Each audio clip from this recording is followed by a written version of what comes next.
আজ রান্না হবে মোরেলা মাছের ঝোল বেগুন দিয়ে, তা আবার গাছের বেগুন। তো প্রথমে বেগুনগুলোকে ভেজে নিয়েছি। ছোট ছোট দুটো গাছে বেগুন হয়েছিল, সেই দুটো দিয়ে আজকে রান্না হবে মোরেলা মাছ। তো তারপরে মোরেলা মাছগুলো ওই তেলেই ভেজে নিচ্ছি।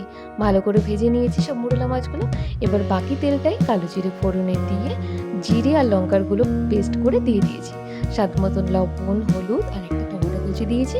দিয়ে এবার একটু ভালো করে ঢাকা দিয়ে কষিয়ে নেব। বেশ কিছুক্ষণ ঢাকা দিয়ে রেখেছি, তারপর ঢাকা তুলে এটাকে কষাবো। এরকমভাবে ঢেকে ঢেকেই কষাতে পারেন আপনারা চাইলে, না হলে এরকম ঢাকা ছাড়াও কষানো যায়। ঢেকে কষান, এটাই সুবিধা যে তেলটা চারিদিকে ছিটবে না। মশলাটার থেকে যখন তেল ছেড়ে আসবে আর জিরের গুঁড়োর কোনো গন্ধ থাকবে না, তখন এখানে আমি ঝোলে যতটা জল দেওয়ার দিয়ে দেবো। দিয়ে মাছ আর বেগুনগুলো একসাথে দিয়ে দেবো। ব্যাস একটু ফুটিয়ে নিলেই, ঝোলটা পরিমাণ মতন রাখলেই একদম মোরালা মাছের ঝাল রেডি। খেতে কিন্তু দারুণ লাগে গরম ভাতে। অবশ্যই বলবেন কাদের কাদের এই মাছটা প্রিয়।